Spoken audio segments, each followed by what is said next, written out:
Here we go. Nice and quiet. Sound speeds, camera rolling. Holding for sound. Last looks. Calling for last looks. And set and action. I need to swap batteries. You know, making movies is hard.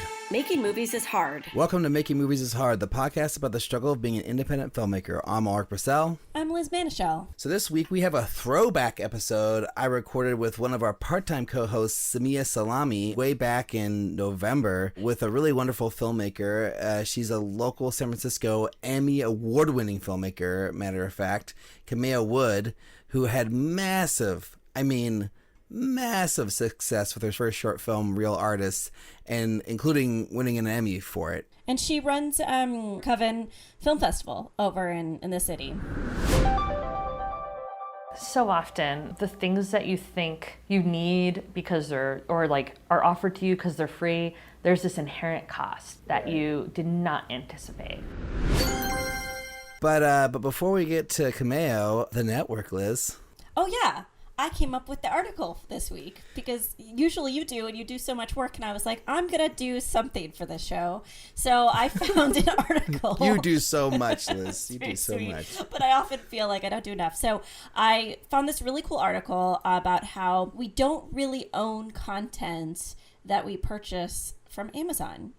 And so the gist is, when you look at Amazon or you go to, your purchases under Amazon for your movie purchases, it uses the phrase your purchases, but actually Amazon has the right to take those movies away from you at any point.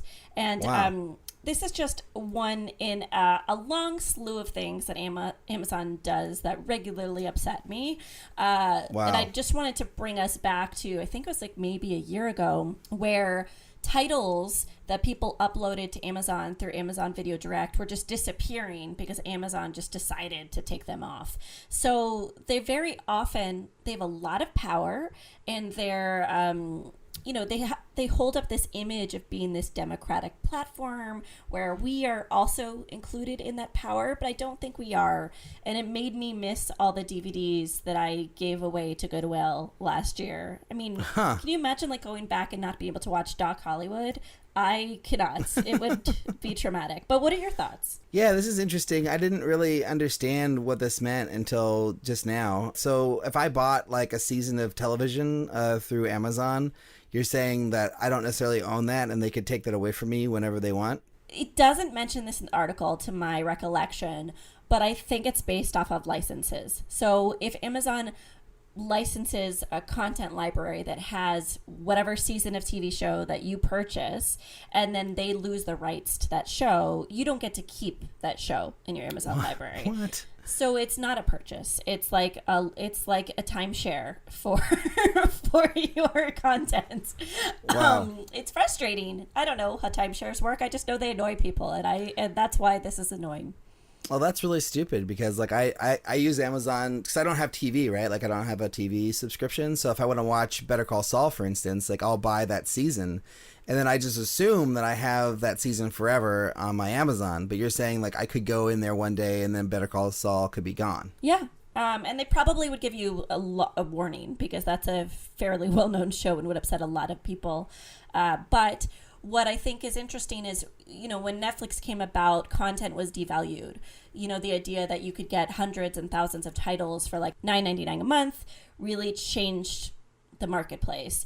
And now we're kind of realizing it's not ownership over these contents. It's just short-term rentals over these content. So it's like access. Yes, exactly. So if there's the only surefire way to have that content forever is to have a physical copy of it, or to get it directly from the filmmaker who is, as a rights holder, giving you access permanently.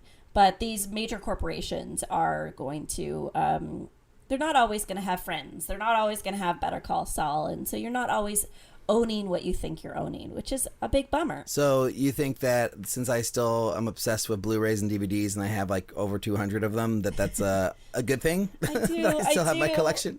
I do think it's okay. My partner also, Sean, has his wall of Blu-rays and DVDs. Yeah. He's gotten rid of the DVDs, and we'll do like voodoo for my old DVDs. So like we found like the voodoo purchase of Doc Hollywood because it's very important to me to have that. But yeah, I do actually think there's still value to the physical copy of the movie, and so let's not just give away our entire libraries. That's good to know, because I've been thinking about that a lot lately. Like, yeah, is it really important to watch it on the original copy? Like, or, if I can find it streaming, should I just watch it streaming because it's faster, it's easier, I don't have to get off the couch to put my Blu-ray in, and like to most of the time, like I don't really notice much of a difference between streaming and a Blu-ray, like it seems like it's pretty darn close, and they all have surround sound now, and so it's like I'm not really getting that much more from putting my Blu-ray in, but it is really frustrating when you're looking for that movie that you want to watch that you haven't seen and you can't find it on any of the streaming platforms, and I have like almost all of them, and like it just isn't on there. It's like, oh my gosh, like how can I watch this? And it's really frustrating. Like I can't watch Super Mario Brothers. Like I'm trying to watch the Super Mario Brothers movie and it's not on anything, and I don't even know if you can buy it anymore. It might be out of print. So it's like that. Like I wish I would have bought that years ago, because I really want to watch Dennis Hopper as King Koopa right now. Like I need that in my life, but I can't because it's not on a streaming platform. So yes, I second this. Let's keep our collections, people. So here's the thing. It was finally, here are some real VOD box office numbers, and they show promise. Yes, movies can make $100,000 on streaming, in a couple months. That's pretty cool. Well, I do want to reinforce how important it was that article came out, because VOD data is notoriously like hidden away. We do not have access to it. In fact, it's like, unless you're the distributor and you're talking to your client about their numbers, it's not published in a lot of places. So for us to even get VOD data in this like virtual streaming world or whatever, this virtual cinema world, that's what was so exciting to me, is like, oh, you're sharing information? I'm thrilled. The other thing about this article that I liked was that it said, yes, the numbers are good, and yes, movies can make money, but that this doesn't prove that it can take out cinemas. Like, we still will make more money if we put our movies in theaters. So we need to do both still. And I like that kind of end all of the argument of the article, that like, yes, streaming is good, streaming makes money, but we still want our movies in theaters because that's where most of the money will still come from. Well, and also I would love a breakdown of costs. Like, how much are they counting for as the cost for the platform that they're taking out of the revenue that would go to the rights holder? So like, the cost of a theater and the DCP and the shipments and the posters and all of these costs that it takes to do a theatrical run, we know what those costs are. But how much does it cost to run a virtual theatrical platform and charge tickets and market and all those things? And so how much are those filmmakers really getting right now? That's what I want to know.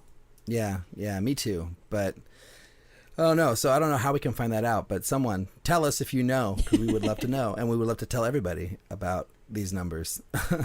But now, Ulrich, you've got mail. So this is international iTunes review time, and this is from May 5th of 2019. The review is titled "The Best Podcast Smiley Face," 5 stars from Orion B. Hi guys, I'm a big fan of the show. Even though Timothy is not here anymore, you guys still rocks. I'm an independent photographer struggling every day too, and I work here and there on movie sets part-time, mostly in the summer. Listening to your podcast keep me in the juice of filmmaking. I love it, and it's often really close to the struggle of photography sometimes, technically and emotionally. The highs are high and the lows are low, right? Anyway, keep it up. Orion. P.S. A little self-promotion of the ending, my Instagram and website at KAIVUN_visual, and then the website orionboyer.com. Thanks, Orion, if I'm saying your name right. It's very sweet. And all the way from France, too. Amazing. So we also got feedback from New Zealand from 2 years ago, Ulrich. So Matt Cranley said, incredibly valuable resource for any aspiring industry professional. 5 stars. Thank you, Matt. And on Valentine's Day 2 years. So sweet. So Very sweet. nice. Really enjoyed your podcast. I'm an actor with filmmaking goals from the perspective of what kind of roles do I want to play. Great to hear filmmaking perspectives from all areas of the industry. Very inspiring. Thank you, Matt. That was very nice of you. I hope you're still listening. Thanks, Matt. Yeah, me too. I really wonder if these people from other countries are still listening or if they've fallen off. But it's really great to hear from them. And, we have this whole You've Got Mail segment, and we haven't really gotten any mail with questions or topics necessarily. But so people, if you got things for us to talk about in this section, please send them to us. Even if it's nonsense, we'll talk about it. And maybe we'll make fun of you if it's really nonsense, but probably not. I don't know. We're too nice for that, I think. Will you answer it, Liz? The call? Always. So we have a Patreon page. If you want to, help support us, you can go to www.patreon.com/MMIH podcast to keep this madness going. We are going to have some really awesome swag very soon. Some enamel enamel pins that we've ordered and should be here soon. So as soon as we get them, we'll take photos. We'll put them on the Patreon page, and then, at a certain price point, you'll be able to get one of those pins. And they're going to be super limited edition, only 50, right, Liz? I never looked. Yes, 50 or 100 of them will be available. Yeah, and so that means 48 or 98 because Liz and I are going to each take one. So. Oh, yeah. Also, I could probably take pictures of me wearing gloves and masks, walking to Box Brothers and sending you this pin so that you know that it is clean and safe, but also probably wipe it down when you get it. Yeah, always wipe it down just in case. And if you can't support us on Patreon, you don't have $1 or $10 for an enamel pin or whatever it ends up being, you can always leave us an iTunes review, or you can go on Stitcher and leave one there, or Google Play, wherever we are on Google, or there's all kinds of places we are. Spotify even. Just leave us a review and we'll read it on the show. Unless we get mail, then we'll read the mail instead. But you can also send us your questions and topic suggestions for said mailbag and to that's not how emails work. Podcast at makingmoviesishard.com. It'd be great to hear from you guys. Is there anything else we want people to do now, or is that pretty much it? Love us. Oh, you could also like us on Facebook. We've had a big surge in likes since our wonderful friends at Bloodstream Media have taken over our Facebook page. We're now over 1,000, which is super exciting. So if you want to help us get to 2,000, you can like us on Facebook. That would be nice. Then I'd feel like we're a real podcast once we're over 2,000. So Soap Dish. What you got for us, Liz? Well, it's not sexy at all, but I wanted to talk a little bit about term length for distribution contracts. Is that something fun that you would want to talk about? Yeah, I'm curious. I don't know what I should be thinking here or doing here. Tell me what I should do. So a term length is when you're signing a distribution contract with a distributor, and the term length is the length of time that they will be working with you. And I would say there were trends a few years ago of these term lengths being 15 to lifetime deals. Oh, wow. Yeah, 15 years to a lifetime. And that was a really dangerous world for us to live in, was to give our content away for that duration. And so what I want to encourage wonderful artists in the industry to do is to consider the fact that, we're in a pandemic right now, content acquisition, the marketplace is changing all the time, so you might not want to work with distributors who set really long term lengths. It's just a dangerous thing to do. So this is just an encouragement of working with shorter term lengths, and usually I encourage people to do something 3 to 5 years. But even that is, it's hard to imagine what the world's going to be like in 3 to 5 years. And a lot of distributors won't cut their term length down to less than 7. So just a recognition that it's tough to negotiate, but probably worth it, because you don't want someone owning your content for 15 years or a lifetime unless they're paying you gazillions of dollars. And then it may be totally, totally worth it. Yeah, so I think 7 was what I was kind of hearing as a standard. Like I had a couple of friends who had 7-year terms for their films. But you think like we should be going for 2 years, 3 years? Like, is that something that's reasonable to expect, or will we like never get that? My distribution contract for my first film was 3 to 5 years. And I mean, it was 3 years with an option to renew. And I actually reached out to them close to the 3-year mark and was like, please keep me. And they renewed. So I think that's an interesting idea, is the optional renewal. And I do think 3 to 5 is a possibility. And I do think if someone's willing to cut down to 7, most amount of revenue is going to come in that first year or two. So they're keeping the title within their means of 7 years, because it's going to become passive income for them. You know, it's just like some money is going to filter in throughout those years without much effort on anyone's part. But do you think that you as a filmmaker will see money in the 5th and 6th year of your term with your distributor? I'm still seeing money from Bread and Butter in its 4 years. But it's much less than it was. You know, it's much smaller amounts that I'm writing checks for. So unless your film is just one of these evergreen, you know, topical documentaries that people are very interested in for long periods of time, like it's a diet film or an extreme sports documentary, or it's, you know, something that's not dated. And we have this concept, I think I talk about a lot, called distressed assets. And once your film becomes quote unquote old, it becomes less attractive for acquisitions. So you're not going to want to pitch like to Netflix a film that's 5 years old unless it's really done gangbusters somewhere else, unless it really made a cultural impact. So Right. No, I don't think people are seeing a lot of money 7 years after they release their content, but there are, of course, exceptions to that rule. Right, unless you become like a library title that people actually will go back and watch 10 years later, like some sort of movie that has probably some stars in it, or like you said, it had a huge cultural impact or something like that, you know. Like Primer is probably one that people will still watch, even though that had no stars in it, just because it was such a big deal at the time and continued to be a big deal later, you know. You're talking about you still get checks for Bread and Butter. Did you ever go into the black on that movie? That's the good one, right? The black? Yeah. No. Because between the marketing costs and the, the investor disbursements and all these things, like we're doing really well.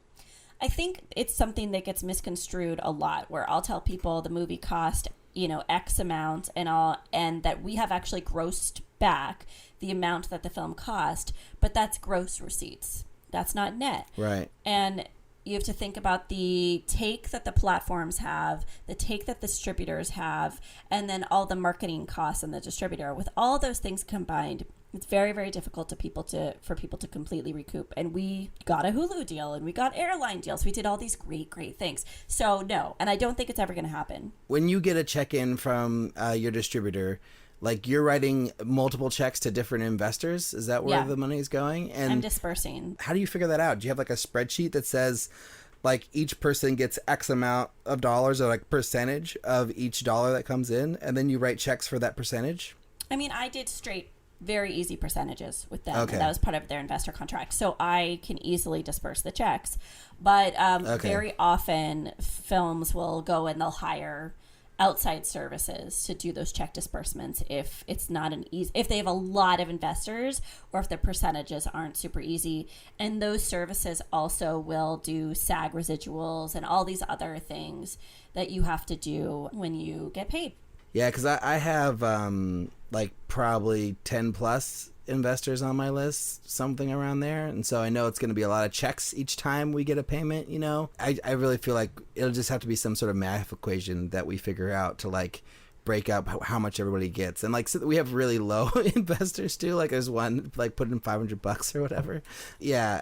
It's going to be interesting when we get to that point in the film's life, but yeah, it's really interesting to hear about what goes into it. And so you also pay SAG out of those checks as well? Yes, SAG residuals are paid from first dollar and to, I believe, principal cast members. But this is something I'm not an expert of. expert on it all. So, but yes, a lot of people are not paying their SAG residuals, but because they don't even know that they're due. So You are handling that personally as the director, like, or the producer, like you're sending a SAG a check as well as your I use investors? a payroll company for SAG interesting. residuals. Yeah. Wow. Yeah, because my friend got sued by SAG for not paying SAG residuals, but he never saw a dollar from his distributor.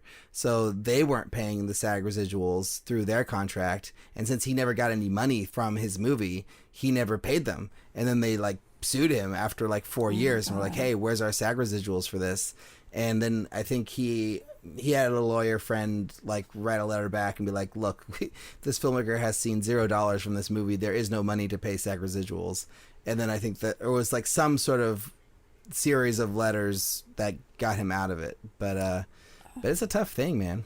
It is tough. And also I think, I guess this is another tip, is that when you're negotiating a distribution contract, there are clauses that either refer to whether the distributor pays the SAG residuals or you do. And so you just have to pay attention to that too. So I'm sure from what you described, your friend, like it was on the distributor to do that, but sometimes it's not. And sometimes the distributor makes sure that you are overseeing that. I think it was that he was supposed to oversee it, but I mean, what do you do when you don't get any money from your distributor? Like, I know you're supposed to pay it out of your own pocket. I don't know. It seems wrong. All right. The player, Liz, what do we got? So I asked female DPs to tell us stories about how they crafted the perfect frame. We just talked to Julia Swain today, that will come out many weeks later from this. But I was talking about how I just love to hear about how cinematographers work and like what their process is. So I know these are going to be fascinating stories just to hear like what do they look for in the perfect frame. What is a perfect frame to them? Because I'm sure we're going to get, a bunch of different answers, if we have 2 or 3 or more sound bites here. So yeah, I can't wait to hear these. Also, it just sounds like they're magical moments in their lives. Like this prompt elucidated, like just like this kind of nostalgic feeling in the stories, which I enjoyed a lot. What was do you have a perfect frame moment in your filmmaking life where you like looked at the monitor and it was like this was what it was supposed to be for you? When I was in college, I saw this this photograph by Dwayne Michel called "This Photograph Is My Proof," and it was so impactful to me that it became a major inspiration for Speed of Life. And we recreate the photograph in Speed of Life. And that recreation of the photograph is probably my favorite frame ever. And Julia took that photo.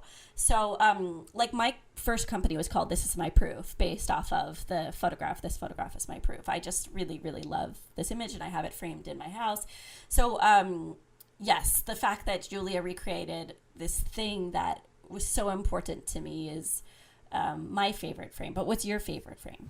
Well, first off, you'll have to include the original photograph and the recreation from Speed of Life in the show notes because I do really want to see these. That sounds amazing. What a great story.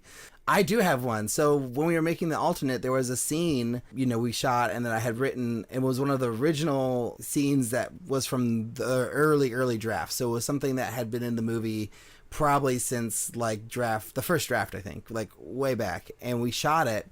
And it was so perfect. It was like exactly as I had always imagined it to be and how I wanted it to be. And I was fucking crying on set like a little baby because I just loved it so much. It was it. It was what it was supposed. It was it. We just nailed it. And like, from the way that the camera moved to like the expression on the actors' faces to everything, it was exactly what it was supposed to be. And I edited that scene like the next day or something, like after we shot it, and it was like that's it. And then like that version of that scene is what's going to be in the movie, I think, because it was it. It was so nice. So I'll try to find a frame from that to bring into the show notes because yeah, it was the moment. And like I don't really know if I've ever really had that kind of. I've had like one strong moment like that on one of on my first short film where it was like this was a frame that was in my mind that we put onto film, or digital film. but it hadn't happened since then. So it was really a big moment to be like, oh my gosh, this is happening on my first feature. I can't believe it. I don't think I've ever cried looking at the monitor or being on set. I'm just thinking of like how wonderful that is that you achieved that level of satisfaction on set. You know? I mean, it was really a special moment, and I talked about it a lot. I talked about it in my logs. I talked about it to the crew in the meeting the next day before we started. I was just like, it was such a big moment for me. Oh man. And yeah, I can't wait for people to see that scene, because it was really, now I sound like I don't know, I feel like when I'm too in love with my movie, I sound like a jerk. Because, no, no, because it doesn't, I mean, this is not to insult you. It doesn't mean it's good. It just means that it's what you wanted, you know? Right. So you don't sound like a jerk at all in any way. And I'm sure it is good too. I just don't, you know, that's the jerky part of it, is as if you're like, I'm so great. I'm the like, genius. if I'm crying because it's so wonderful, and then I'm just crying because it was so like, it was such a beautiful thing to me, you know? Yeah. Yeah, anyways, testament to my crew, to my cinematographer, to my actors, to everybody, to, you know, and like we did it all together. Like I couldn't have done that by myself, right? Like it was only something that we could do with this crew. And I think that's what I love about filmmaking. It's just like these beautiful moments that you get lucky and they appear before you. Hi, I'm Sarah Phillips. I'm a cinematographer in Los Angeles. The best frame I've ever created, or rather, the most fun I ever had creating a frame thus far, was on a film called Lilac, Ocean, Pumpkin, Pine. The scene was a young candle maker woman was dying, and so she lit every candle that she owned. I was super intrigued by the idea of lighting a whole scene with just candles, and we ended up with some really interesting fragmentation and aberrational artifacts sort of in the lens from all of the candles being lit, and I think it's some of the most beautiful footage that I've shot. Hi, I'm Tracy Crane, Director of Photography, and my best frame that I've ever created would be, I guess, not really based on artifice. I mean, as a director of photography, you know, you get really lucky sometimes, and, you know, you're there to capture magic, and I feel like that when I am rolling on something totally unique and special that's happening, that's unfolding between two actors, I guess that's my favorite time to be behind camera. On a movie, The Night We Met, which you can catch on Tubi, there was a scene, a love scene, very tame love scene, in a minivan. And I was in the very back of the van shooting towards the middle seat. The two actors were silhouetted against, you know, kind of like the panel lights of the van. And I don't know, gosh, it was like I didn't exist. I wasn't even there. And I was just like a fly on the wall watching these two characters having this really beautiful moment. And it was just super special. I guess those are really my favorite frames, when I'm the person who is committing this event, this beautiful moment to film. That's my favorite. Hello, I'm Elif Koyutürk, and I'm a documentary filmmaker, cinematographer, director. The best image I've ever made in my life would be from my nomadic film, from Last Guardians of Anatolia. It's a scene of migration. There is action, there's a movement, and it's a real flow of life, because, I mean, it's a documentary and they're really migrating.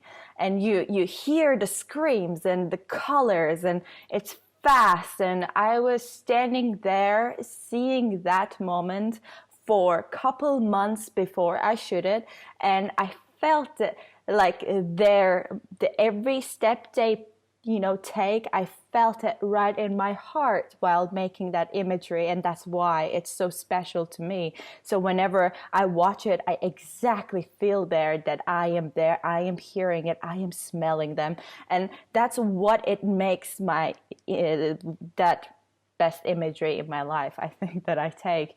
The moment, if you are capable of that image to make you feel like you are there, is a best image anyway. I think it's really hard to classify the best image ever you made, because there's a lot of different moments in life where you can feel that heartbeat of the moment through a camera. Have you met Cameo before? Do you know her? We're Twitter friends.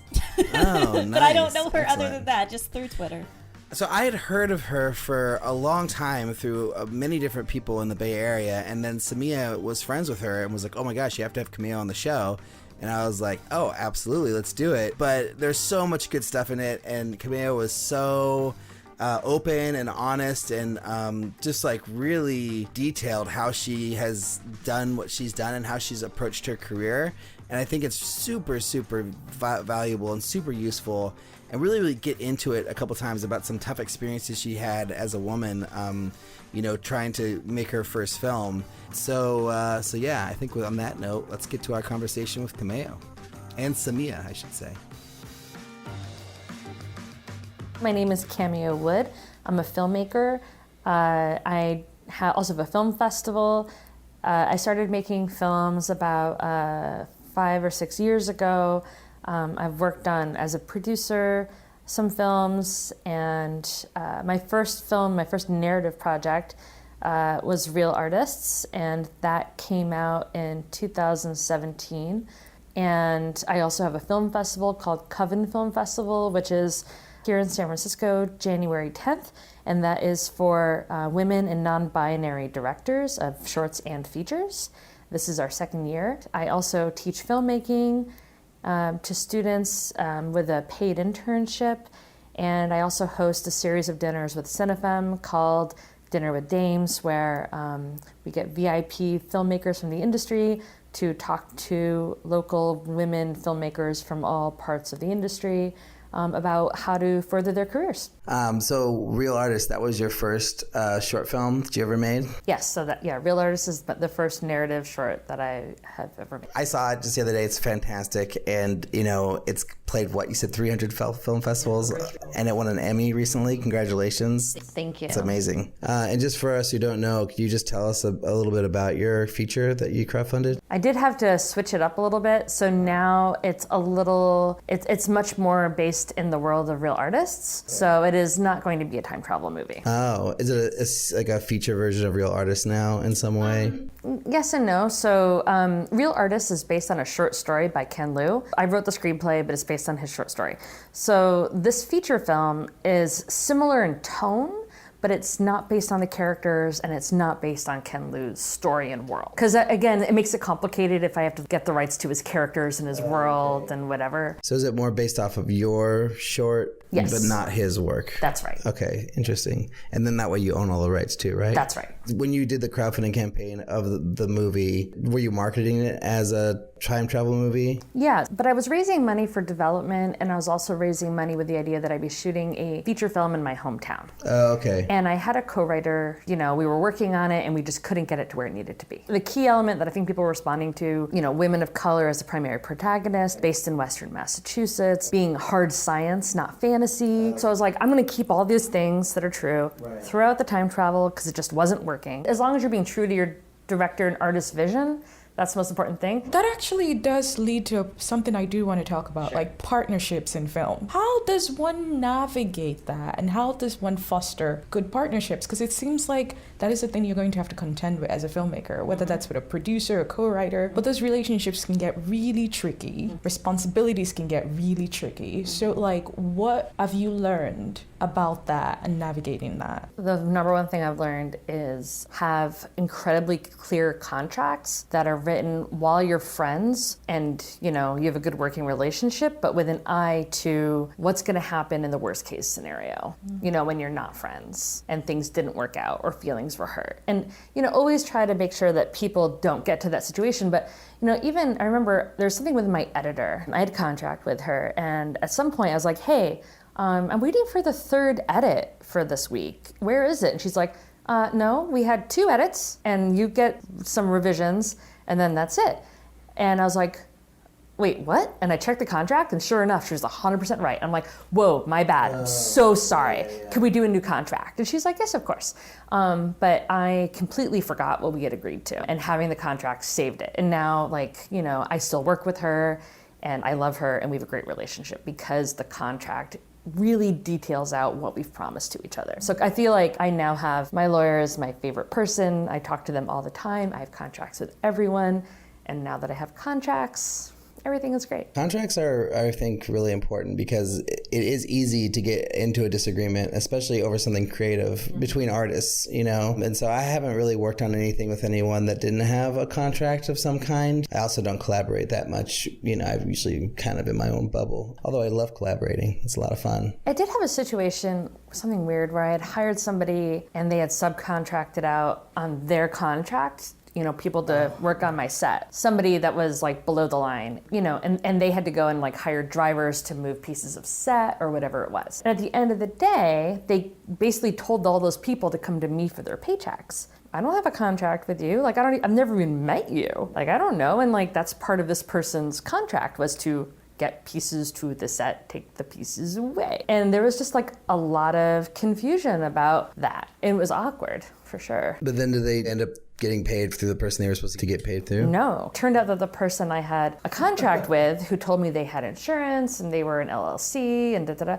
none of it was true. Oh, it was all bull. It was all bull. So they scammed? They scammed. Wow. Oh my gosh. So then what happened to the people who didn't get paid? I paid them. It was my first film and I didn't want to be that person who, you know, reneges. And now I know if anyone's on my set, they need to sign something saying they don't work for me, they're getting paid from that person. Right. Otherwise, you can't come on my set. And I didn't know it was something I had to manage, but now I know. So bottom line, have a contract. I think contracts have saved all my relationships. Let's talk about Real Artists some more. So you have this movie, you shot it, you get the crowdfunding, you do the post-production. So like, what is your strategy for film festivals? I think that for a lot of people, your first strategy is to look at things that have like a premiere requirement. So I did that first. And for the most part, I was successful in targeting things. Like there was a couple, like I had a Texas premiere too early so that another big festival was like, oh, like you've already shown in Texas, we're done. And another one in the UK. So that was kind of like a disappointment because it wasn't clear. Because the problem is that like if you submit to Academy qualifying or bigger festivals first that have a premiere requirement, then that means you're missing out on other really like awesome second tier festivals that will invalidate that premiere. Right. So it's hard to kind of navigate that. But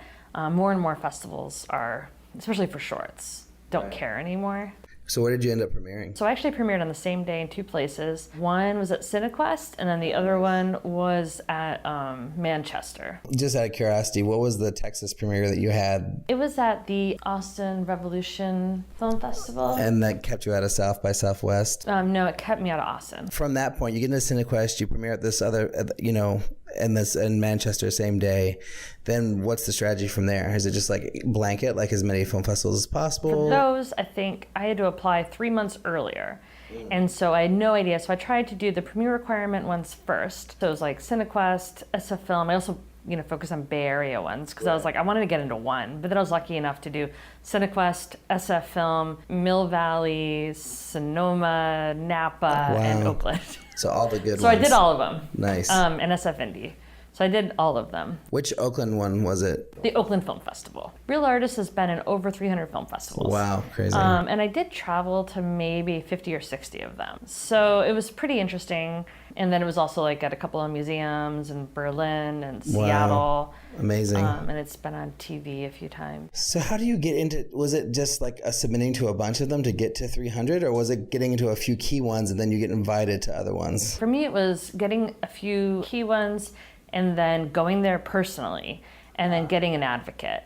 And so now I run a film festival, and now I sort of know that one of the things that happens if your film's awesome is, you know, either you're gonna have somebody at that film festival that programs you and then tells other film festivals, like, if you're looking for something awesome, look at this. So like Austin Revolution, they sent my film to a bunch of other film festivals. Oh, I see. Because they're like, we love it. We want to share this, you know, with other people, so you can get into other film festivals that are, you know, that we're friends with. You know, there's other people. For example, there's an amazing film programmer here in SF Film that's helped program me at other film festivals that they work for and music festivals. Okay. So I've gotten programmed so many places because somebody like believes in my film, and you know there's a call out on Facebook or whatever to other programmers saying we need more films like made by women with, you know, protagonists that are women, that are people of color, that's rated G.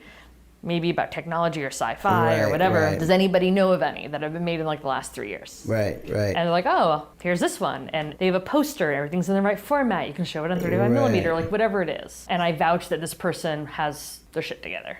So you had a DCP and a 35 millimeter print? That's one of the benefits of premiering at a DCP film festival is that a lot of them will pay for your DCP. Oh, okay. So yeah, or give you a massive discount. Wow. Yeah, I didn't have that. And now you can get 35 millimeter prints for $1,000 from this place in the UK. Oh, really? But does your film have to be shot on film? No. Oh, you can just get a 35. Oh, wow. Yeah, I mean, just think of like digital photos. You can get them on a negative. Is that something that you recommend filmmakers do, or only when they need it?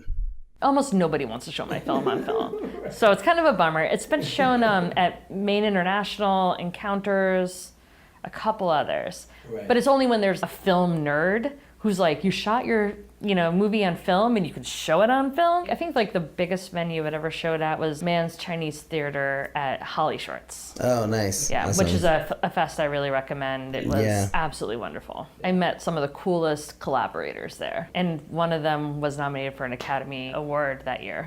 Would you do it again, shoot and film? I was at Sundance like 3 or 4 years ago, just before Real Artists. We shot Real Artists, I think, in like May or June, and I went to Sundance that year. And I was pretty much like, we're going to shoot on a red epic, and this is just whatever. And there was something at Sundance about why should you shoot on film? And I kind of went there thinking that this was going to be ridiculous, and who shoots on film? And I sort of had like in my mind, it's just like an affectation to be sort of like Tarantino or something. So I went in thinking there was no way that I would ever shoot on film. But and it was a talk with Rachel Morrison, who had just shot Fruitvale on film, and Chris Nolan, who shoots everything on film, and Colin Trevorrow, who had shot all of his films on film, I think, but his first one was Safety Not Guaranteed, which had won the Waldo Salt Award the year previous at Sundance. Rachel Morrison and Colin Trevorrow both had really interesting things to say that have nothing to do with the fidelity of the picture. What they actually said was that it lends an aspect of gravitas to your set and to the work you're doing.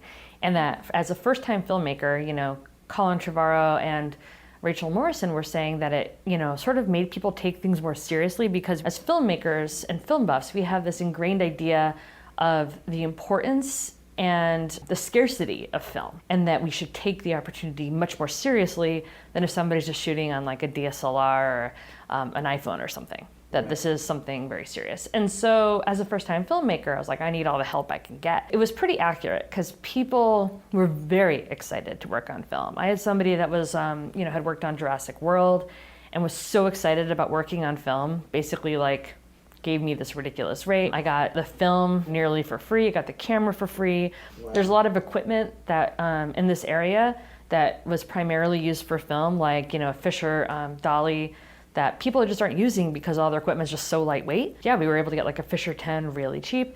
So there's a whole bunch of equipment that's just kind of sitting around because no one's shooting on film that you can just take advantage of. Like, oh, you need like a 1-ton, jib or a crane, like we have that. No one wants it, So it's a funny thing. And then people are like, oh, it's supposed to be so expensive to do whatever. And it's like, well, if I had a film loader, you're gonna need someone to DIT. I didn't have to do backups or anything, and manage all my cards. And also, every single shot was 1 to 3 takes. That's it. And we were just moving.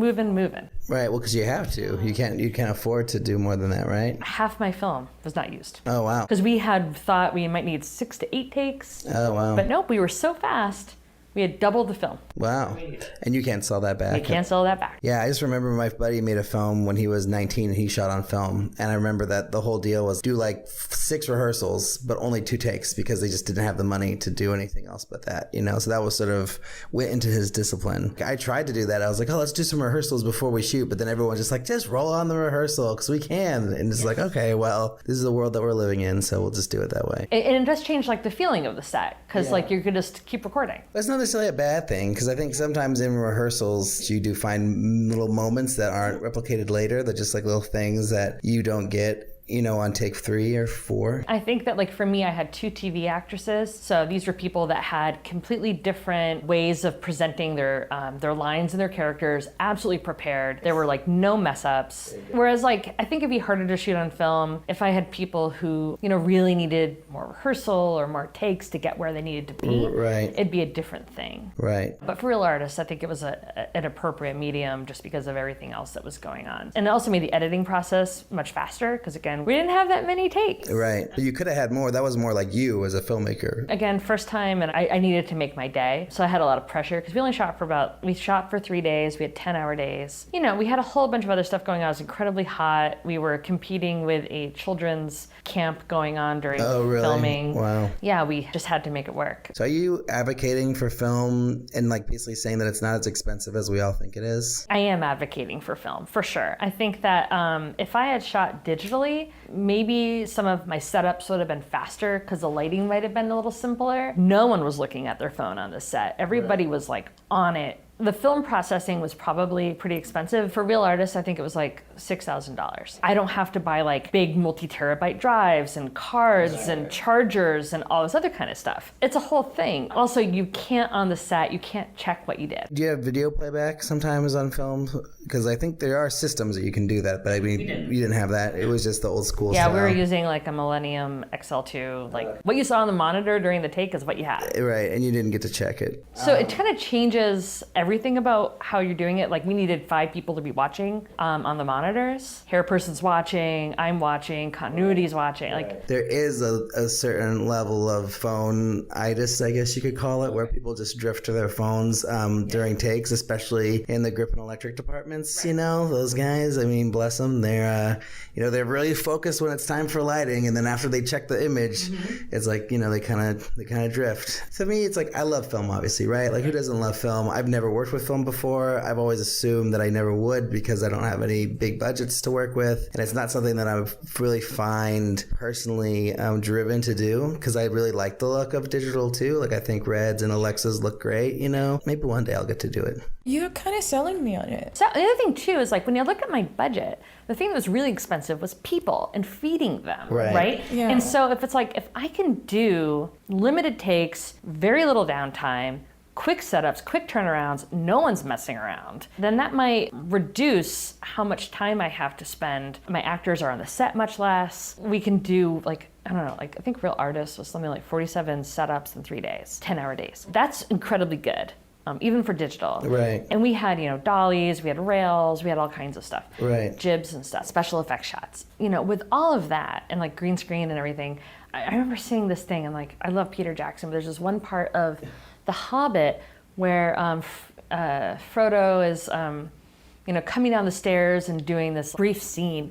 And they did like 70 takes. And he's like, well, because it doesn't cost anything. What? Like you're paying your entire crew, your location, your greens, you're doing your actor. Like this is a day for this one meaningless kind of scene that doesn't really need 60 takes when you have, the actors you have. I don't know why. And it's this idea of like, it's digital, does it cost anything? And it's like, no. Well, but the time is everything. Yeah. Yes. Yeah. It's your location. It's everything. Like it costs so much to have everyone sitting around. Right. That just means that you're putting everything on set on the day. It infuriates me to watch playbacks. I hate doing that. And I hate that it's built into our culture of set today that you have to watch the thing. I hate doing that, so if I could completely eliminate that. You're the director. You can decide if to watch playback I know, or not. but if it's there, I want to see it. Whereas if I don't have access to it and I can just it's going to be okay. I try not to watch it unless you have to, unless it's like, something where the cinematographer wants to watch it to show me something, or if, it's like, just to make sure that we got what we think we got, those sorts of situations. But there's definitely times where we just won't watch it at all. We're just like, oh yeah, no, we got it. Let's move on. Let's go. Because I feel like timing and decision making are like the most important things that I try to improve as a director. So like if someone asks me a question or if it's time to decide to move on, then I know that I can give that answer quickly. I don't know if you remember like in Real Artists, but there was a scene with no dialogue where Anne and Sophia were kind of walking down this hallway to go into the theater. And it was a really complicated shot. It required, rails. It had complicated lighting. We had to dress it a little. And in order for you to see her walk into the room, into the theater and see the screen, we actually had to set up a rear projection of this film, and the rear projection had to be cued at the exact right time that the door opens, and we had some green screen special effects. It was just a really complicated shot. And I was like, well, I at least need to get all my dialogue. And we were heading, I think, the second day. And in between setups, my crew would run to do this, to set it all up, get the rear projection working, get the rails all set up, figure out how it's all gonna work. And then by the end of the day, I think we had like 1 hour left. And we knew that we had like 3 hours needed to finish setting up that shot because it was a really complicated shot. And I was just like, you know what? I'd rather call the day a day early than keep everyone 3 hours over what I said. So I called it, and my crew was furious because they were like, we believe in this shot. Like, we believe this is an important shot. The next day, again, in between takes, everybody was running over and they like made it amazing. So that by the time we're about to go into the main theater scene, they were like, we have it all. It's gonna be amazing. Like, we have to do it. We all believe that we have to have this shot. Wow. And we got it. And I'm so glad we did, because it's definitely like an atmospheric kind of thing that sets the tone. You know, we had a huge crew of like 40 people. Wow. And so they set up that shot like across 2 days to have it ready to go. And then how many takes of it did you do? I'd say 5, maybe 5 or 6. At least it wasn't 10. No, it wasn't 10. It wasn't 10. It was complicated because we needed, the cameras on a dolly, and that needed to track perfectly with the way they were walking, and they had to walk over the dolly while not looking at it. And then there was a special effects shot with a green screen, and then the coordination of what was on the rear projection screen when they walked in the door. Right. And all had to be silent. So we had to communicate through like groups of people waving their hands. Anyway, so there's just like a lot of things. We had to practice it for maybe a half an hour. Wow, to really, and like, no one really appreciates how hard that scene was to do, but it was so hard to do. Oh, and if you are listening to this podcast and you're wondering what we're talking about, Real Artists actually has a whole series of behind the scenes videos of how we made every single scene. I was going to talk to you a bit about being a woman and being a filmmaker, and rather less broadly, being a new filmmaker as well. I feel like sometimes when I'm on set, I'm trying to make decisions, and I am the director, and I'm a new filmmaker, and I'm met sometimes with differing opinions from men, because that's a lot of the film industry. And in those moments, I have to pause and think, okay, does he know more than me because he's been doing this longer? Or is he just not respecting my perspective? How do you handle those moments? Real Artists, all of my head of departments were all women, and they got to hire whatever crew they wanted. So in general, like, no, I've made a few projects, and I've never had a man in general, because you're specifically talking about gender, I think, initially. I've never had anyone tell me, like, this is how it needs to be, other than another woman who I specifically hired, and we've talked about everything way in advance. So I've never been in a situation, I do have this luxury of being able to hire my own crew. I will say that on Real Artists, we did have this thing where I had hired a producer, and I had said to him, like, I need at least gender parity. And I already hired a cinematographer, Kim Kulata, who was amazing. And he sort of went out to get crew and gear and had come back and said, nobody wants to work for a woman cinematographer. So I told everyone I was gonna do it, and I was going to co-direct it, but we have this amazing crew of men who will work for free as long as they're working for me. And I got it, and it's fine. Is this 2017? Yeah, 2016. I basically was horrified. I called and I was like, hey, I think that we're just going to delay the shoot and we don't need to work together. And what was his reaction to that? I think that he didn't think I was going to be able to do it. Able to fire him or do it yourself? After that had happened, I called my actors and I was like, so we're not shooting next month, sorry. And I think that people were very worried that this was the end because I had to cancel everything. I think that we had fired him at the moment when we, had to make these hard decisions. Right. I do feel like people lost trust. Wow, yeah, in you. In me. Yeah, that's tough. And they're like, oh, well, this movie's never gonna Especially with actors who don't know you and who are professionals, and it's like, you're trying to earn their trust as a filmmaker, Exactly. Was that a hard decision for you, or was it easy based off of like your convictions? There was no alternative for me. Right. There was no way I was gonna fire my cinematographer and not be the director of a thing that...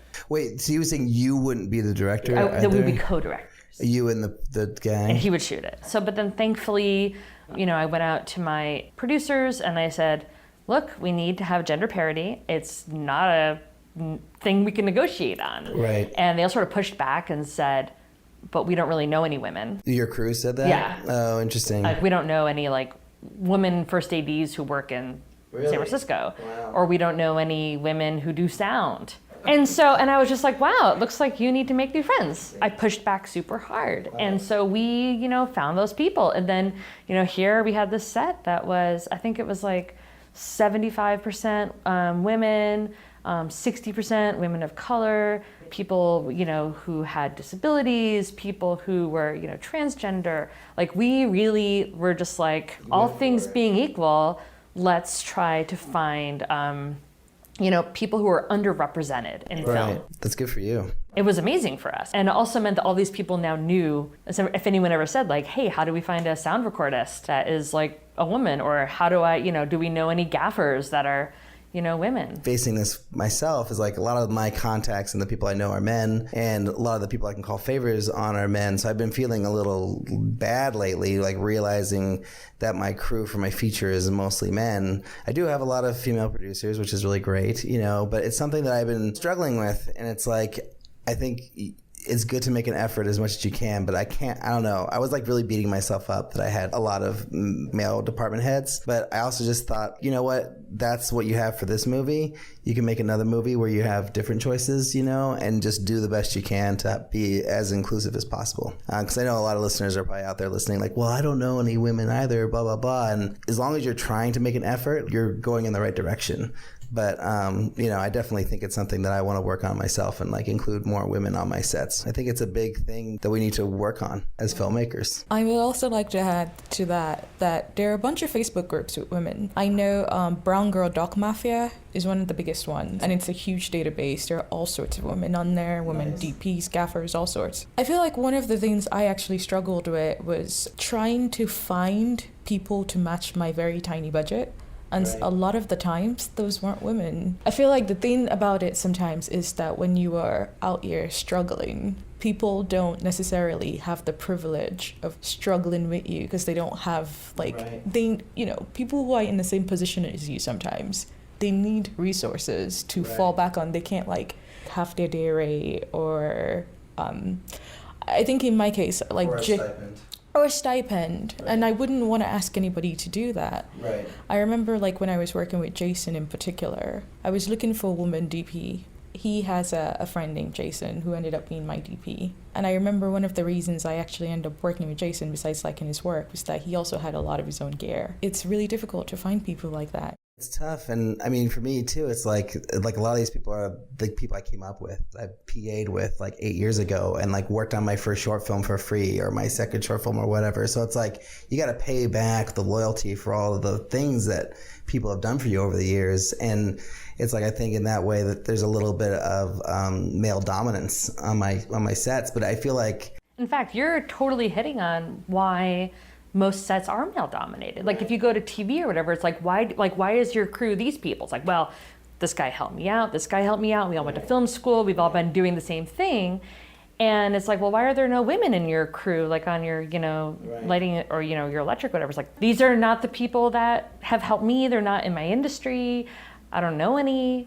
And when I work on a new job, they'll say, who do you know? Who are you working with? I can vouch for these people. I don't know any women. Right. I don't know any people of color. And it becomes this problem in our industry where when there are no women, women don't feel welcome. Right. And it's not the place to go. And so, it's super hard. I just shot a short as part of the Sundance collab project this spring. And I sort of did the same thing. I was like, we need at least 50% parity. So I hired the only woman stunt coordinator. Oh, yeah. I hired, I desperately tried to find a first AD and I couldn't. But, and the guy that we had, and I'm sorry, his name is escaping me, but he was saying, I've been working as a first AD for about 20 years in San Francisco, and I've never worked with a woman cinematographer or a woman director or a woman gaffer, ever. Wow. And we had all three on our set. Wow. And he's like, yeah, never, he only does commercial stuff, really, right. And occasionally TV shows, but he's like, yep, never seen it. Yeah. And everyone he brought had never seen it, had never worked on it. I've definitely worked with women gaffers, women ACs and cinematographers, you know. I think I think almost every department head, you know. So I know they're there. It's just like, you know, maybe they're not as frequent or as, you know, many of them as men, you know. But yeah, I know. I think it's like, I hate that idea that people say you can't find them or they don't exist, because they do exist. Well, I guess they don't exist as people who work for free or reduced rates. Necessarily, but I feel like it takes like reaching out and working with women on a project and trying to work with new people. Like for someone like me, like it would be very easy for me to say like, well, I've only worked with men before because that's who I came up with. I'm going to work with men. But like, I'm clearly trying I'm not making the other decision, basically trying to go in the other direction and reach out to new people, because I feel like it's important, you know. Absolutely. Just like, you know, in inclusion on screen, I think it's just as important on sets too, you know. But I definitely think it's not necessarily the easiest thing to do, but I think people need to put that aside and try anyways. You know? Yeah, and get your funds together so you can actually like work with the people you really want to work with. Right. Exactly. Which I feel like a lot of the times is the case, you know? Yeah. It's about like really admiring people and really wanting to work with them and feeling like you can't afford. It's like, I wouldn't want to take advantage of this person. I know exactly where they are, you know? And also like, you know, at least for us, like I was fortunate in that I have, you know, some people that are here at Film House X.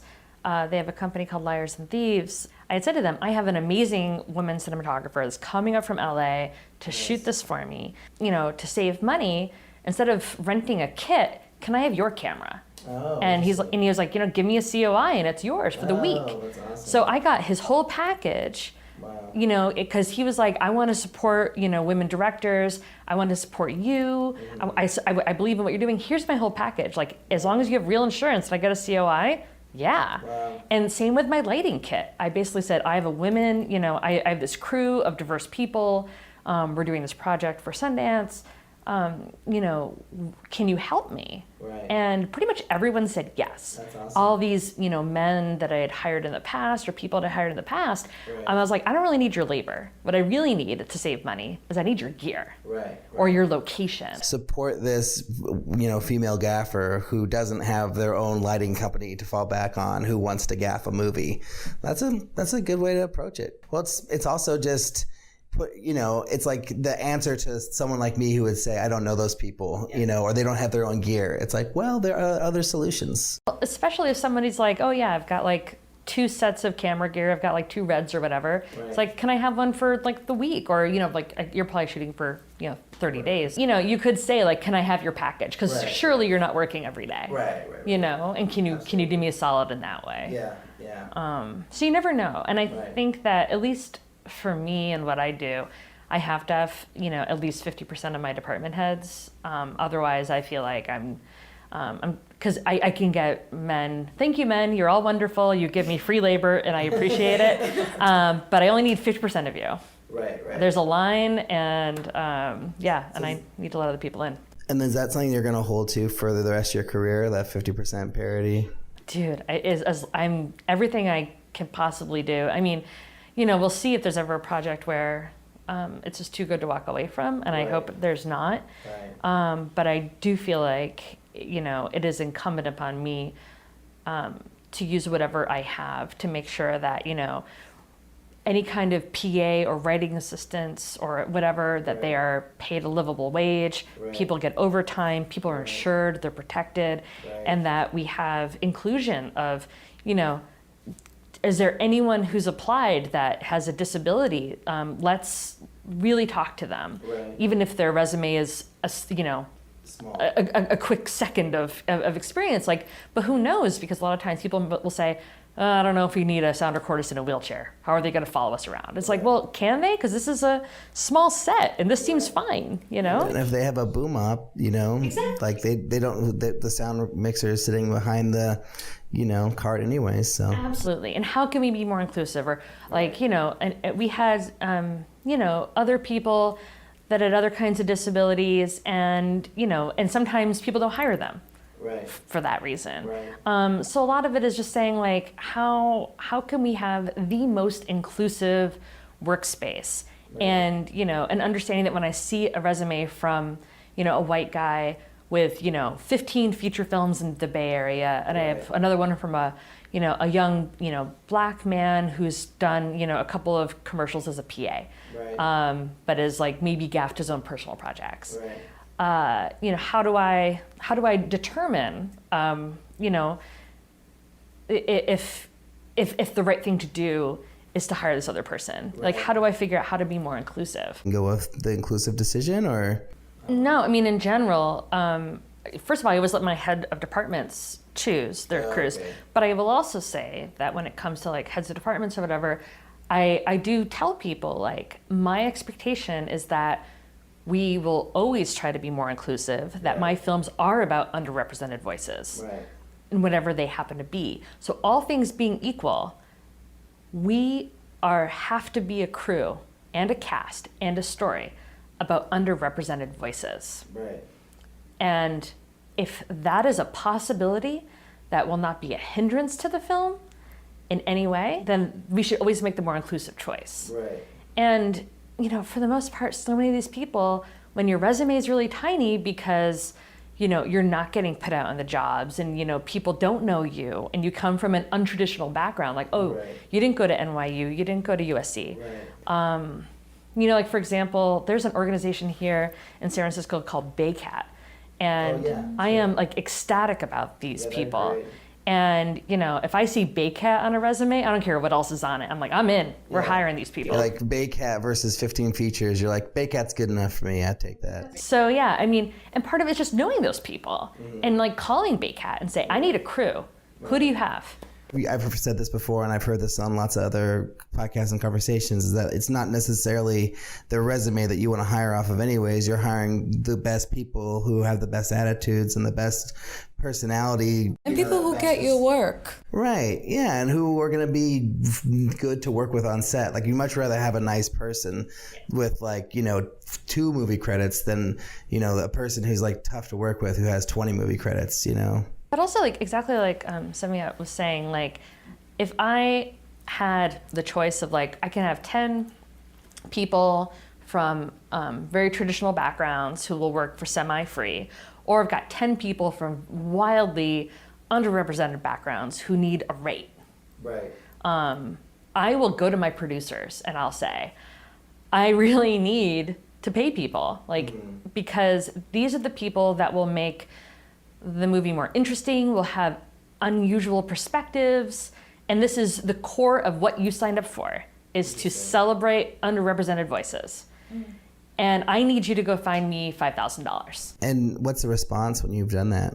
Either they say, that sounds great, or if they say no, I'll say, we need to really talk about what we're doing here. Because if you're blocking me on this $5,000 I need to get a wildly interesting, underrepresented group of artists, then, like, I don't know why we're working together. Like, we misunderstood each other. Because the $5,000, if you're a producer who can't find $5,000 somewhere in the budget or from someone, I think that as a filmmaker, I have a business plan, and my business plan is make excellent movies that celebrate underrepresented voices and have underrepresented crew, and that we're humane and we pay people and people are insured and people are safe. And if you're not on board with that always, then you're not on board. Well, just to play devil's advocate, though, like $5,000 is a lot of money in a budget, especially in my world. I guess when you're on certain levels working with certain bigger name companies, like, that shouldn't be an issue, right? Like, if you're working for 20th Century Fox or Warner Brothers, like, $5,000 should be a problem. But when you're, like, scraping the budget together, you have no money, it's like $5,000 is hard, But I think what you're saying is, like, having the mindset and being behind the idea and, like, being sympathetic to it and, like, saying, like, I'll do my best, I'll really try, like, let's try to figure this out. That's different than saying, like, no, shut the door in your face. And if you go to your crew, these people that you want to hire, and you say, we went to, the Zuckerberg Chan organization, we went to every single organization that is supporting underrepresented artists, and we asked them for $100. And we went to 50 people, and we only got $2,000. But we needed 5. and we're doing our absolute best. This is all we can do. We have tapped out everything. Will you still work with us? I'd be shocked if they all said absolutely not. Right. They would make the effort, because you made the effort for them, like, you know, to get them what they needed. They may make the effort for you to meet in the middle, you know? And so, like, and you know, and you can say like, oh, but we did get like free catering, or we got something else going on. But if you just said, you know what, $5,000, I just don't have it. Need you to work for free. Right. Or for, not for free, but for whatever, the lower rate, you know? Right. I mean, that's kind of a cop-out. And so, I mean, for me. And so, and I hear you on the $5,000, but I feel like I've produced, you know, features and other things. And if somebody had said to me, I have this amazing, you know, underrepresented artist, like a cinematographer or someone. Right. And this is a gig where it'll change their lives. Right. And they're going to quit their job. Right. To do this for me. Right. And I need to give them rent money. I have to. Right. Can you hook me up? Like, I'm canceling my week. Right. I'm calling everyone I know. You'll figure it out. Like this, I mean, this is what has to be done. Because if we don't, if the easier answer is to say, I know this white guy, he's got a full-time job, he can take the week off. Right. You know, he's got a trust fund. Right. Why are we bothering? Right. I'm like, you don't belong on my set. Right. You're missing the point. You're the status quo, man. You're the lowest common denominator. Right. It's sort of like, you know, I used to work with a Scary Cow. Oh, yeah. And there's always this thing that happens where somebody, usually a white guy, sorry, white guys, I love you guys. I'm just, some of you, it's rough. I know, I understand. We can take it. We've had it pretty good, right? Also, this is film. This is a world that has been dominated by white dudes for just about forever. Right. I mean, if we're really going to start to shake it up and like really figure out what the way forward is, we need to talk about things like this. Yeah. We have to be open and willing to have the discussion, even if it's like a little uncomfortable. Well, and I feel like there's a lot of people who are mediocre cinematographers who buy a really great camera. Right. And they sort of say, if you let me shoot your film, I'll bring my gear. Right. And to a first-time director, this sounds great, because you're like, ooh, I want to shoot on a red epic, whatever it is, a dragon. And so you're thrilled. And then you're on set and the person they have no idea about lenses, but they don't know lighting, they're fumbling around, they're unwrapping the plastic on their lenses, and you're just like, what have I done? Right. You know, just to be able to have like 4K, which now, or 8K, whatever, and now like, not only is my editing and my workflow just a disaster, but the movie doesn't even look any good, because it doesn't matter how good your camera is. If you don't know how to use it, and I've seen things shot on red which looked like they were shot on mini DV, you know, and it's like, you know. And so, you know, so often the things that you think you need because are offered to you because they're free, there's this inherent cost that you did not anticipate. I've done my very, very best to stick to my guns. And like I said, I canceled my film for 7 months, which was embarrassing and horrifying. And I was ashamed of myself because I felt like I left everybody down. You know, like I had cast, I had crew, I had production designers, like I had so much going on. And I basically had to say, I don't have like anything. I'm not ready to go. I have no crew. Like I trusted somebody to help me crew and get everything organized, and they didn't want to do what was correct. They didn't really believe in you. And they didn't believe in me. Is really like the key, you know, and that's all we, as filmmakers, we need people to believe in us. Totally. You know? And, you know, and I understand, like there were certainly parts where even in my last thing, people were just like, oh my gosh, like I cannot find anyone but the dudes I know.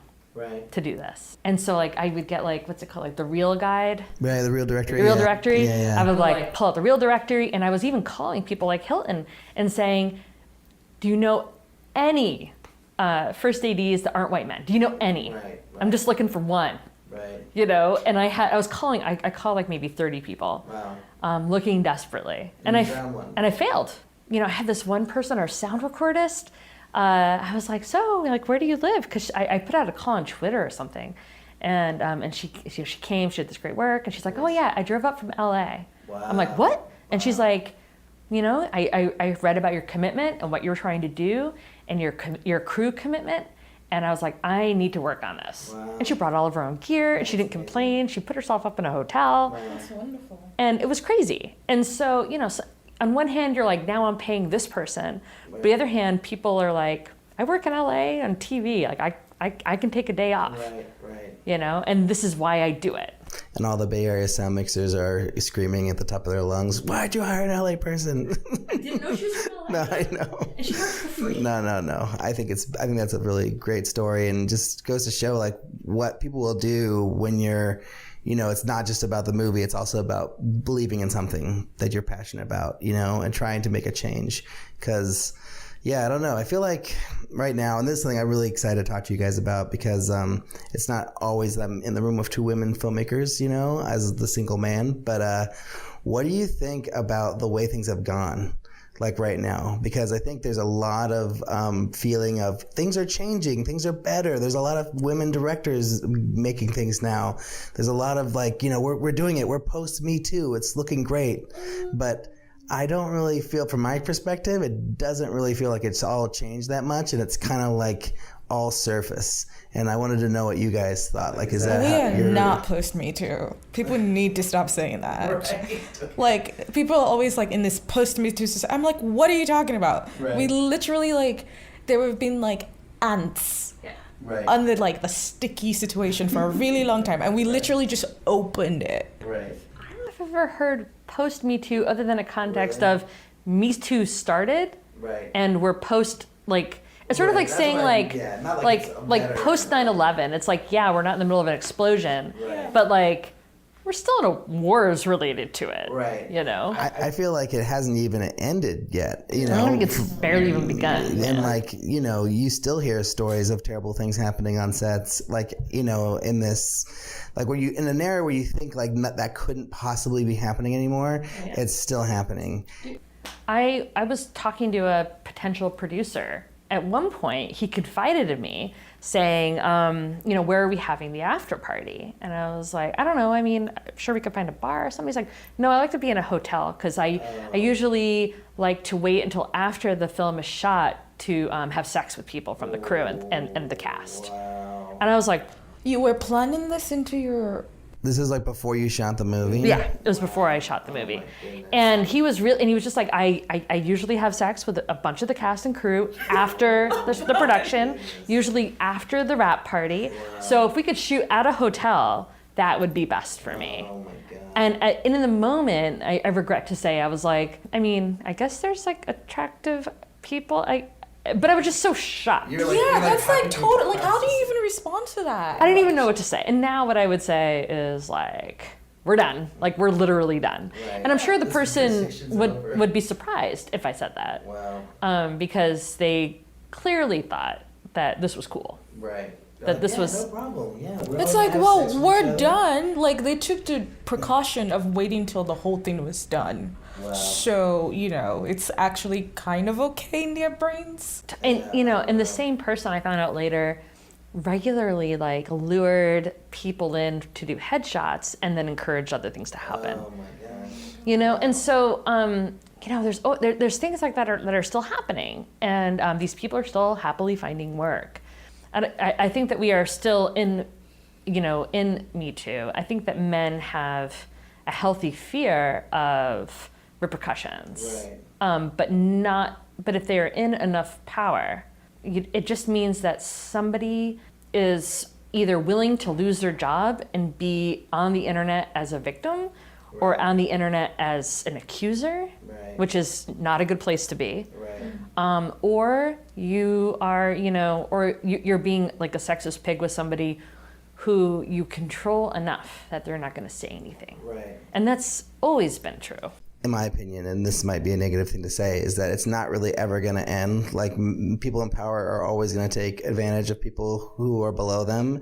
And I think that it's up to us to be vocal and, not hide things and speak out against these things. And, I know it's easier said than done. And I think in the fact that you can still hear stories and have still people not feel comfortable talking about it, publicly or in any way at all, it's that this shows that it's not an easy thing to do. I think it's hard to incentivize for good behavior sometimes. I think it is, we incentivize toward ignoring these things. Well, I don't know, ideas of what we can do to make things better? Well, first of all, I think we would be in a maybe not post Me Too, we would be maybe in phase 2 of Me Too. Right. When we finally get to the point where it doesn't feel like there's an enormous glass ceiling for women in film, Right. especially women directors. You know, I would like to see more films. Like, in the past year, I could probably count on like 5 fingers, like the amount of films that I've seen that like have been in the mainstream by women directors. And I know there are always independent filmmakers doing really wonderful things, but who's actually getting the funding and who's getting the budgets, you know? Right. You know, there is a glass ceiling in the sense that like a lot of women directors after their first film often go to TV. Right. Because that's where they can find work. Right. If even, you know? Right.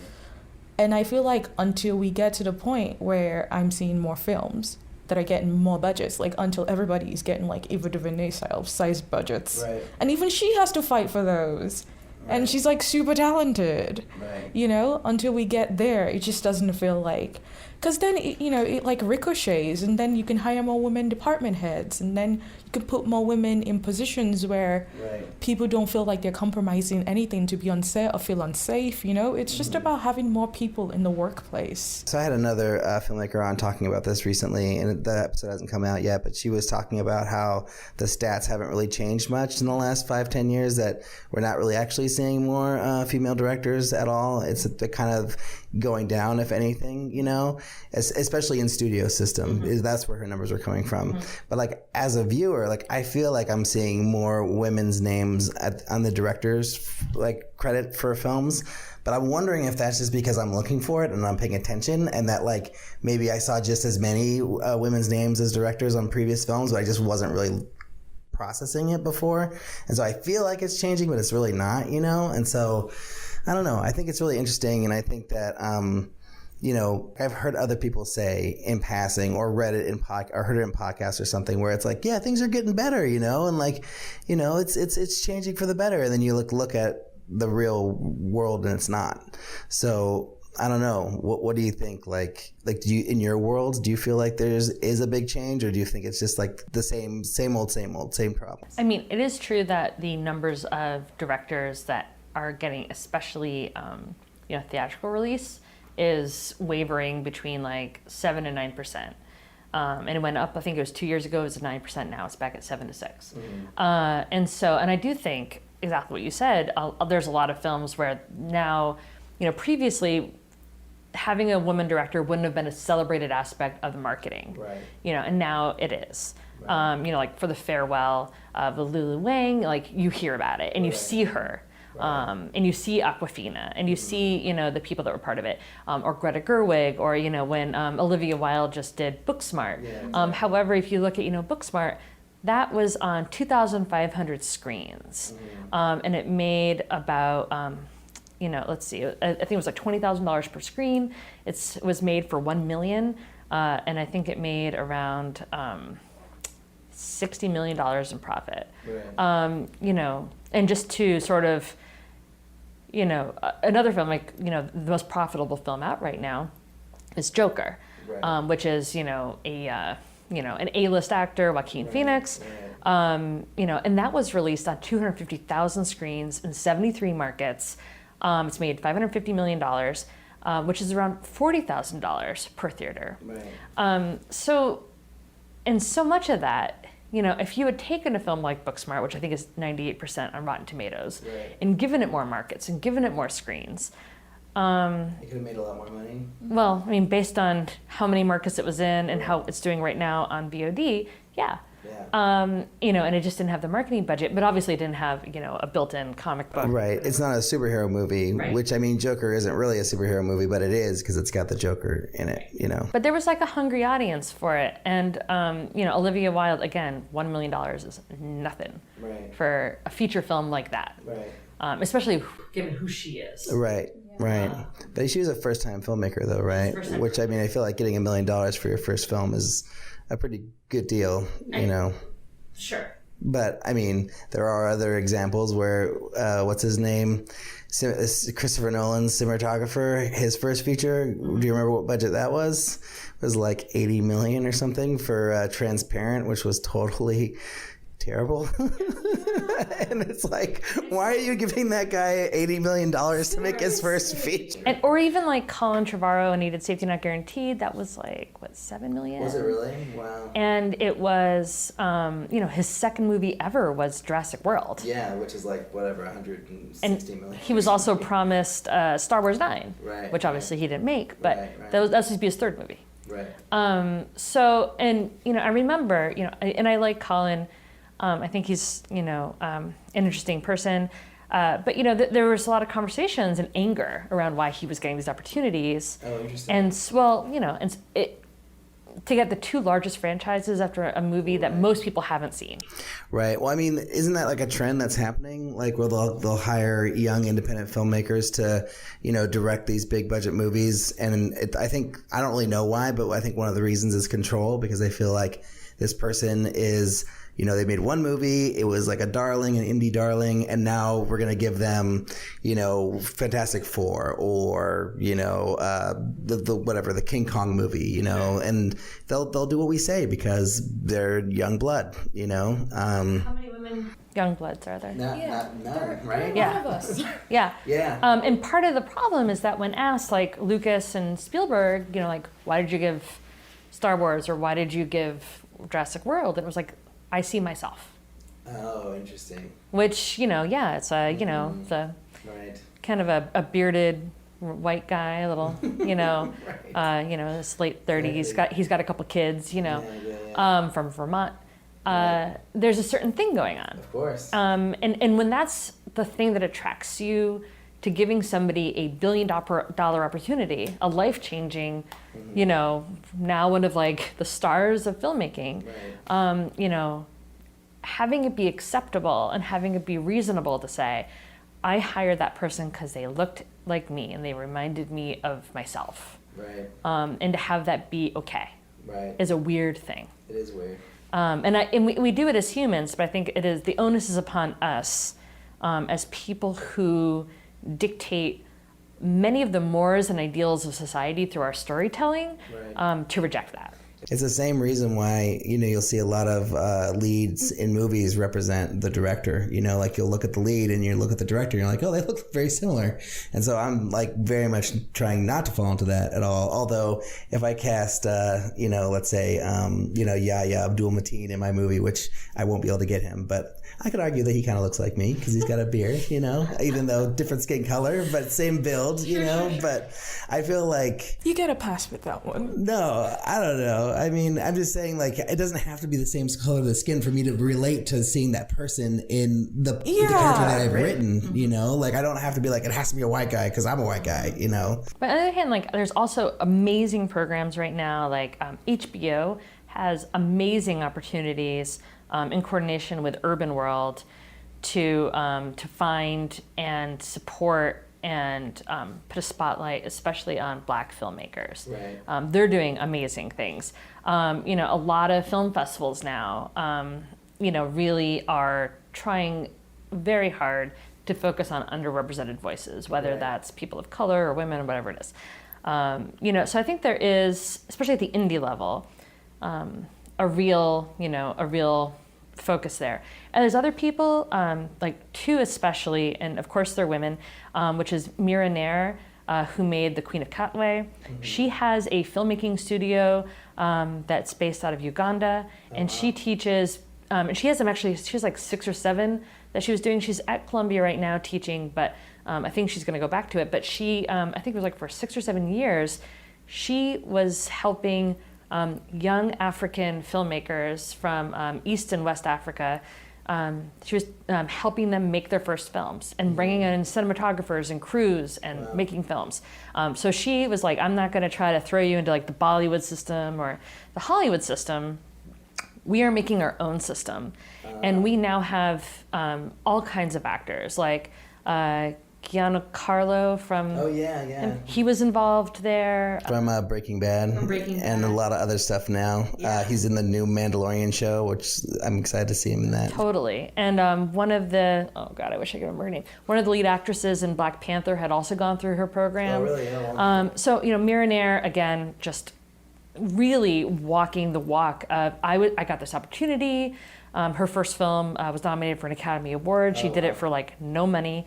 And it was called like Salam Uprising. It was nominated for Academy Award Best Foreign Film.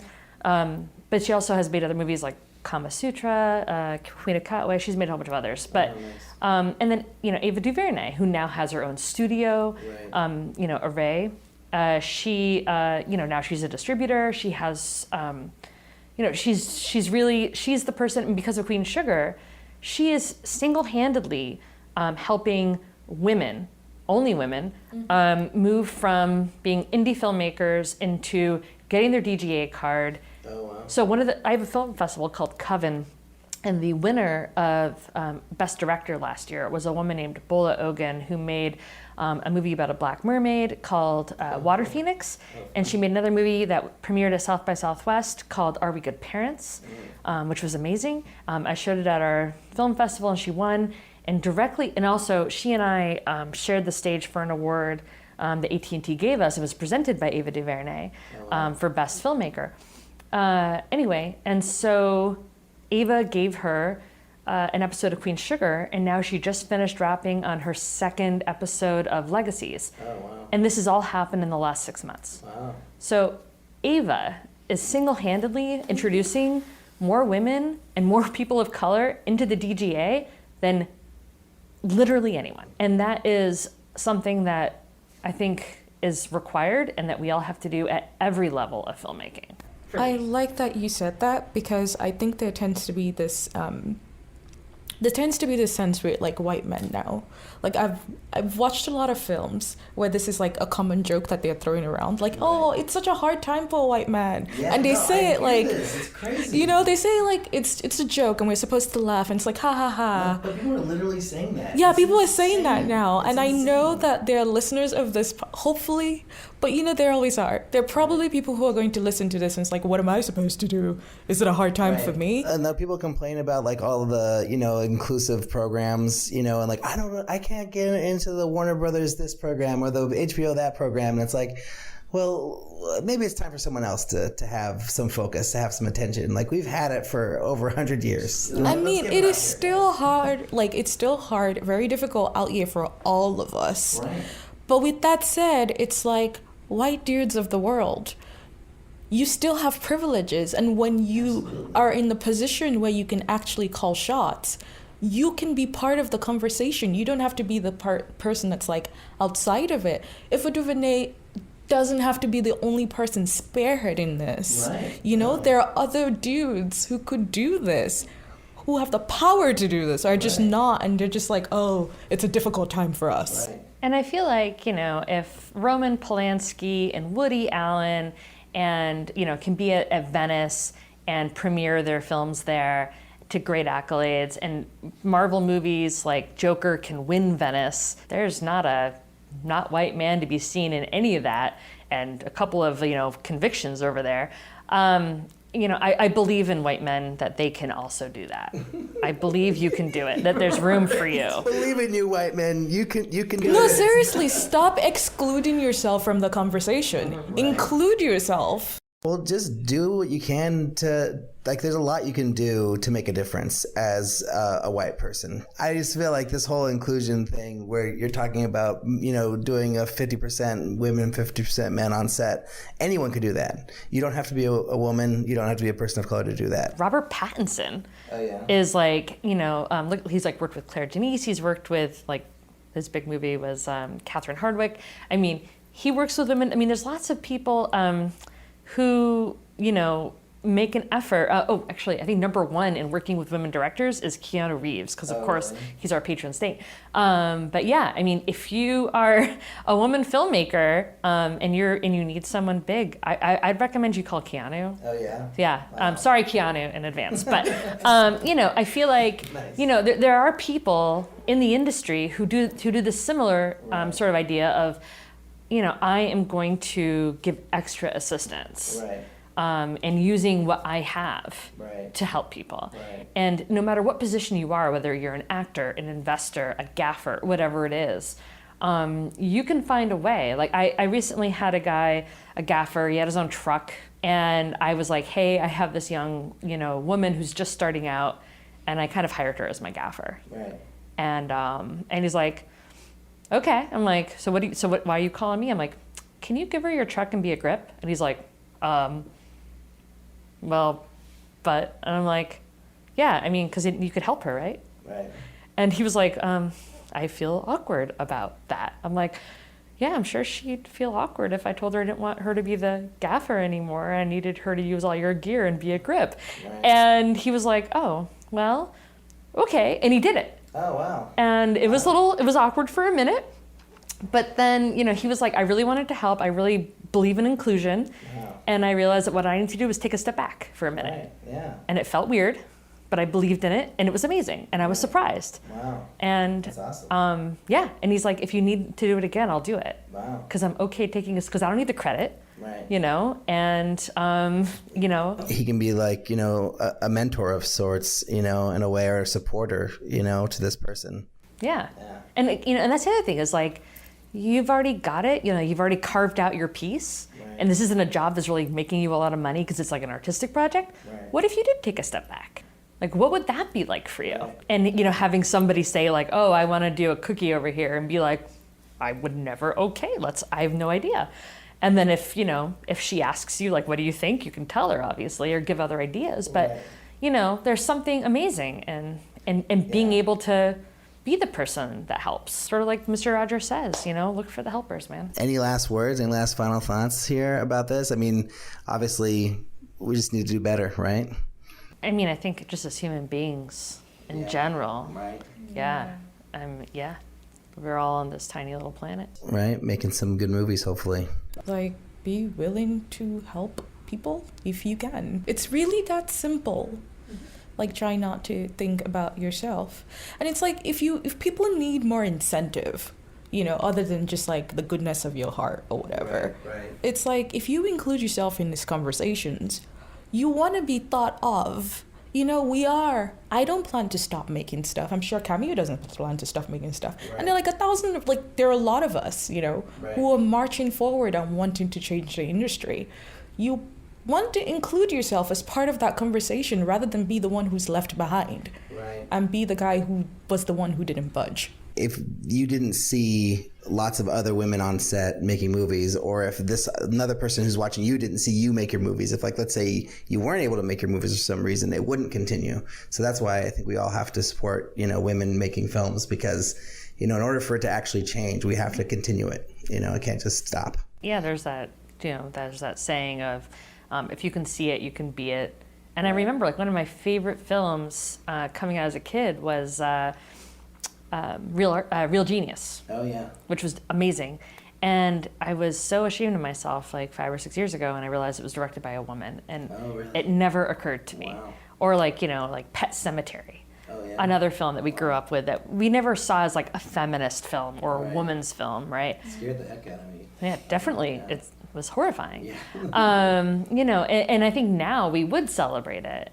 But back then it was just, something that was taken for granted of how amazing these directors are. So with that, Cameo, where can we find your work? Where should people go to find out all the beautiful things that you've made? Yeah, you could head over to my website, cameowood.com. You can find out more about Real Artists at realartists.film. And you can learn more about my film festival at covenfilmfest.com. And you can learn all about my company and my internships and a series of dinners I do for women filmmakers at charmingstranger.com. Thank you, Samia and Cameo, for a fantastic episode. Thank you. We had such a great time. Well, thank you for listening, and thanks to Cameo Wood and Samia Salami for being on this episode. And double thank you for Samia for setting this whole thing up, and to Cameo for hosting the interview in her office. Check out our website, makingmoviesishard.com, where you can find links to the things we talked about on this episode, including those perfect frames that Ulrich and I were discussing earlier. If you want to get in contact with us, send us an email to podcast@makingmoviesishard.com. Find us on Twitter, Facebook, Instagram. Get us to 10,000 likes at MMIH Podcast. I am at Liz Manischel on Twitter, and you are? At Ulrich B on Twitter and Instagram. And if you like the show, tell a friend, help get the word out, leave a review on iTunes, toss us some Chipotle money on Patreon, and thank you so much for listening. Finally, thank you so much to our producers Greg Holtzman and Joshua Sterling Bragg, editor Allison Stoney, the whole Bloodstream Media team for making this episode possible. We are eternally grateful to you, and we will talk to all of you next week.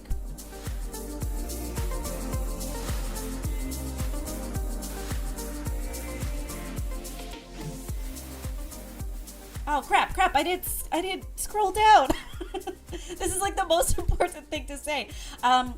Finally, thank you so much to our producers Greg Holtzman, Joshua Sterling. Oh shit, Joshua Sterling Bragg. Okay. Thank you so much.